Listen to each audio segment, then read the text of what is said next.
बिस्मिल्लाहिर्रहमानिर्रहीम। अस्सलाम वालेकुम। लाखों करोड़ों दरूदो सलाम मोहम्मद मुस्तफ़ा सल्लल्लाहु अलैहि वसल्लम और आले मोहम्मद पर। मैं हूँ उमर दराज गोंदल और आप मेरा यूट्यूब चैनल देख रहे हैं। नाज़रीन, बड़े अहम मामले के साथ आपकी खिदमत में हाजिर हुए हैं। इस वक्त इस्लामाबाद और काबुल के दरमियान एक लिहाज से आप समझें कि सायरन्स की आवाज़ें सुनाई दे रही हैं। उसकी वजह यह है कि एक बड़ा हसास मामला आज मंजर-ए-आम पे आया। जिस वक्त हमने आपको ये खबर दी थी उस लम्हे तक पाकिस्तान का मीडिया या इंटरनेशनल मीडिया इस खबर को रिपोर्ट नहीं कर रहा था, लेकिन इस खबर को पाकिस्तान का मीडिया भी इस वक्त आप तक पहुंचा रहा है। अफगानिस्तान का मीडिया भी इस खबर को रिपोर्ट कर रहा है, खासकर इंडियन मीडिया तो उसको बहुत ज्यादा रिपोर्ट कर रहा है।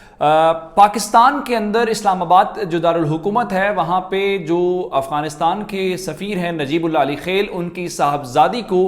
अगवा करने का दावा किया गया है। क्योंकि पाकिस्तान की हुकूमत का जो मौक़िफ़ आया है वो बिल्कुल मुख्तलिफ है। जब पाकिस्तान की हुकूमत का आप मौक़िफ़ सुनेंगे तो आपको अंदाज़ा होगा कि पाकिस्तान बिल्कुल और तरीके से बात कर रहा है। और इसके अलावा काबुल के अंदर शदीद सूरत हाल ख़राब हो गई है, क्योंकि वहाँ पे ज़ाहिरी बात है अफ़गानी बदला लेना चाहते हैं और उन्होंने पाकिस्तान के सफ़ीर को वहाँ पे तलब किया है। और इसके अलावा पाकिस्तान के दफ्तर ख़ारजा ने बाज़ाब्ता तौर पर इस हवाले से गुफ्तगू की है और बातचीत की है। और फिर जो इस लड़की के जिसके ऊपर अगवा और तशद्दुद की बातें हो रही हैं, उसकी मेडिकल रिपोर्ट सामने आ गई है। और इस मेडिकल रिपोर्ट के अलावा वज़ीर आज़म इमरान खान को भी फौरी तौर पे उन्होंने हुकाम को बुलाया है, उनसे पूछा है। मामला बहुत संजीदा है काबुल के और इस्लामाबाद के दरमियान, जिसके बाद अब शेख रशीद जो पाकिस्तान के वज़ीर दाखिला हैं उनको वज़ीर आज़म ने अहम टास्क दिया है। और प्राइम मिनिस्टर इस बात के ऊपर बिल्कुल भी कोई कंप्रोमाइज़ करने के लिए तैयार नहीं है। सूरत हाल इस किस्म की है। अब देखना यह है कि सिर्फ जो काबुल से धमकियाँ आ रही हैं वो बड़ी और नौयत की हैं, क्योंकि पाकिस्तान इस सिनेरियो के अंदर इस वाक़े की टाइमिंग को थोड़ा सा आपने समझ है। जिस वक्त ये वाकया पेश आया है, पाकिस्तान के ऊपर अगर ये इल्जाम लगा के पाकिस्तान के बारे में, चूंकि मैंने पहली वीडियो के अंदर बता चुका हूं कि बहुत बड़ी साजिश हुई है, अगर ग्रेटर गेम हो जाए और पाकिस्तान और अफगानिस्तान के सिफारती ताल्लुकात मुनक़ता हो जाएं, तो ये किसका मकसद पूरा होगा, किसकी खिदमत होगी। तो इस सारे सिनेरियो को, इस सारी टाइमिंग को आप मैच करेंगे तो आपको बिल्कुल समझ आ जाएगी कि पाकिस्तान के खिलाफ दुश्मन ने बहुत बड़ा गोल किया है। ये बात मानने में कोई कबाहत नहीं है। और ये दिन पाकिस्तानियों के लिए कोई अच्छा दिन नहीं है, इसलिए कि ये पाकिस्तान की वैल्यूज़, पाकिस्तान की अक़दार, क्योंकि हम यहाँ पे एक रिसीविंग स्टेट हैं और रिसीविंग स्टेट होने के नाते कुछ वैल्यूज़ होती हैं, कुछ अक़दार होती हैं। आप किसी मुल्क में जाएं, वहाँ पे मेज़बानी के कुछ उसूल होते हैं। तो आज हमारी अक़दार के ऊपर, हमारे ऊपर हमला किया गया है। ये वाक़या वाक़तन पाकिस्तान के लिए एक टेस्ट केस होना चाहिए, और अगर इसको टेस्ट केस ना बनाया गया तो आइंदा आने वाले चंद दिनों के अंदर हमारे लिए मामला ख़राब हो सकते हैं। और फिर इंडियन जो फौजी रिटायर्ड हैं, इंडिया की जो हुकूमत के करीब लोग हैं, वो क्या बातें कर रहे हैं। ये वाकया अफगानियों के साथ पेश आया है। इंडिया अपने हाई कमिश्नर्स को जो इस वक्त एक्टिव हैं, क्योंकि एक्टिंग जो हाई कमिश्नर है वो हैं, क्योंकि दोनों ममालिक के सिफारती ताल्लुकात तो अगस्त के महीने से जब कश्मीर वाला मामला हुआ उसके बाद मुनक़ता है। मैं सारी सूरत हाल के ऊपर तफसीली आपके सामने बातचीत करने वाला हूँ, लेकिन उससे पहले गुजारिश ये है कि हमारा यूट्यूब चैनल सब्सक्राइब कर लीजिए, बेल आइकन के ऊपर क्लिक कर लीजिए, ताकि हमारी आइंदा आने वाली वीडियोज़ बर वक्त आप तक पहुँच रहे। मैं इस सारे मामले की तफसीलात आपके सामने रखता हूँ कि जैसे ही ये इंसिडेंट पेश आया तो उसके बाद अफगानिस्तान ने फौरी तौर पे वहां पे जो पाकिस्तान के सफीर हैं मंसूर अहमद खान, उनको तलब किया है। उनके साथ वजारत खारजा में बुला के उनके साथ एहतजाज रिकॉर्ड करवाया गया है। एहतजाज रिकॉर्ड करवा के उन्हें यह कहा गया है कि ये सूरत हाल और ये वाकया हम किसी सूरत बर्दाश्त नहीं करेंगे, और हमारे सख्त अल्फाज, हमारे ये कलमात और हमारा ये जो एहतजाजी मरासला है ये इस्लामाबाद फौरी तौर पे पहुंचाइए, ताकि इस्लामाबाद के अंदर ये गर्मी महसूस होनी चाहिए कि अफगानी इस वक्त कितने ज़्यादा गुस्से में और क्या इस चीज़ को महसूस करें। दूसरी जानिब पाकिस्तान की वजारत खारजा ने बाकायदा तौर पर एक रद्द-ए-अमल दिया है और इस वाक़े के ऊपर उन्होंने गुफ्तगू की है। जाहिद हफीज़ चौधरी साहब ने आज पाकिस्तान का मौक़िफ़ देते हुए कुछ चीज़ें वाज़े की हैं, जिसके बाद मैं आपको बताऊँगा कि पाकिस्तान की गवर्नमेंट का जो नैरेटिव है वो बिल्कुल अलग है। पाकिस्तान की गवर्नमेंट एब्डक्शन का लफ्ज़ या अगवा का लफ्ज़ इस्तेमाल नहीं कर रही है, सॉल्ट का लफ्ज़ ज़रूर इस्तेमाल कर रही है और मैन हैंडलिंग का लफ्ज़ इस्तेमाल कर रही है। पाकिस्तान की गवर्नमेंट का मौक़िफ़ ये है कि जो साहबजादी थी अफगान सफ़ीर की सिलसिला अली खेल, वो ज़ाती गाड़ी में नहीं थी, वो गवर्नमेंट की गाड़ी में नहीं थी, यानी सफारत खाने की गाड़ी में नहीं थी, बल्कि वो टैक्सी के ऊपर यानी प्राइवेट कार के ऊपर गई हैं। और वहाँ पे हम उनकी तलात के मुताबिक इस दौरान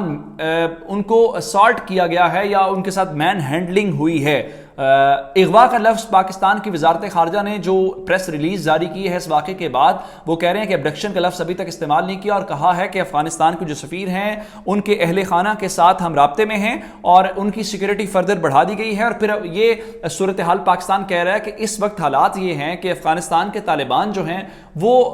پورے افغانستان کے اوپر قبضہ کر رہے ہیں، پورے علاقے کو فتح کر رہے ہیں، وہاں پہ سچویشن ہے، ایسے میں ان لوگوں کا موو کرنا بغیر سیکیورٹی کے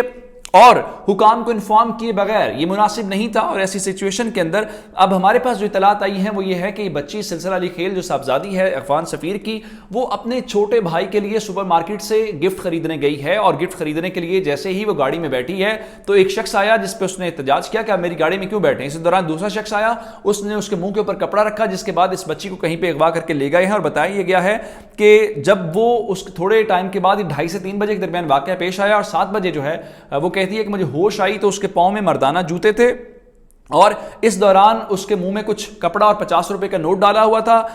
اور اس کے بعد اس نے ایک سفارت خانے کے اہلکار جس کا نام حکمت بتایا جا رہا ہے اس سے کانٹیکٹ کیا۔ اب صورتحال یہ ہے، وہ بچی یہ کہہ رہی ہے کہ جس دوران مجھے کڈنیپ کیا گیا، مجھے یہاں سے لے جایا گیا، وہاں پہ جو لوگ نعرے لگا رہے تھے انہوں نے کہا تمہارا باپ کمیونسٹ ہے اس لیے ہم نے تمہیں ٹارگٹ کیا ہے۔ اچھا، اس ساری صورتحال کے دوران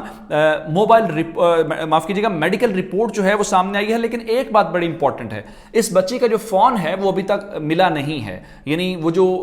لوگ تھے جنہوں نے اس بچی کے ساتھ تشدد کیا ہے یا بچی کو مبینہ طور پہ اغوا کیا، کیونکہ ہم پاکستان کی گورنمنٹ کہہ رہی ہے اغوا نہیں ہوئی وہ بچی، اچھا اس فون جو ہیں وہ لوگ لے گئے ہیں، اور پولیس کو سب سے زیادہ جو کامیابی کا امکان وہ کہہ رہے ہیں ہمیں مل جائے گی کہ وہ فون ان کے پاس ہے، جیسے ہی فون آن ہوگا تو ہم ٹریس کر کے اس کی لوکیشن نکال سکتے ہیں۔ اچھا، بچے کی میڈیکل رپورٹ آ گئی ہے، یہ بڑی امپورٹنٹ ہے۔